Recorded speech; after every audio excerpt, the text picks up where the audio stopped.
There's a huge discrepancy and a divergence in your declarations and action. There's a huge discrepancy. Discrepancy means a difference between two things that should be the same. මොකද්ද මේ විපක්ෂ නායකතුමා කියන discrepancy කියන එක?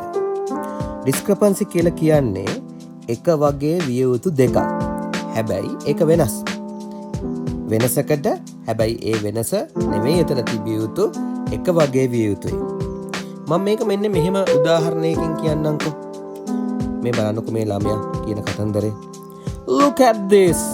My mark sheet says 85 but the report shows 80. This difference is called a discrepancy. දැන් දැක්ක නේද? mark sheet එකේ සඳහන් වෙලා තියෙන්නේ 85 කියලා. හැබැයි report එකේ සඳහන් වෙලා තියෙන්නේ 80 කියලා. දැන් mark sheet එකේ තියෙන කතන්දරේම report එකේ තියෙන්න ඕනේ. දැන් මෙතන තියෙන වෙනසක් නේ. අන්න ඔය වෙනසට කියනවා discrepancy කියලා. Divergence means going in different directions or becoming different from each other. Simple explanation. Diverge equal separate, move apart. මොකද මේ diverge කියලා කියන්නේ? Diverge කියලා කියන්නේ වෙනස් වෙනවා. නැත්තම් ඒක දෙපැත්තකට යනවා. එතකොට divergence කියලා කියන්නේ මෙන්න මෙහෙම වෙන්වීම, වෙනස් දිශාවලට යාම, ભેදනය. ඔන්න ඕකට කියනවා divergence කියලා.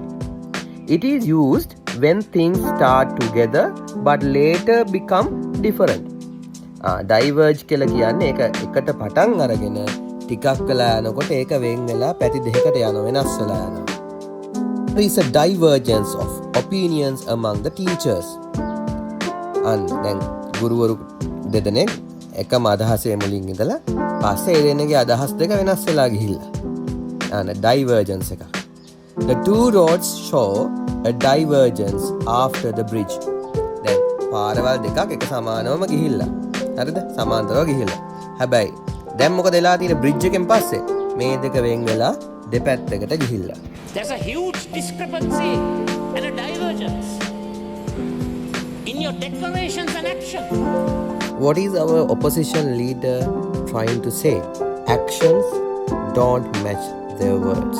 In another word, there is a clear gap between what you say and what you do. සිංහලෙන් කියනවා නම් ඔයාගේ ප්‍රකාශය සහ ක්‍රියාව අතර විශාල පරස්පරතාවක් සහ වෙනසක් පවතිනවා. මේ වගේ වීඩියෝස් තවත් බලන්න, ඔයාලගේ ඉංග්‍රීසි දැනුම වැඩි දියුණු කරගන්න මේ channel එක subscribe කරලා තියන්න. මේකට like එකක් දාන්න, comment එකක් දාන්න, share කරන්න අමතක කරන්න එපා.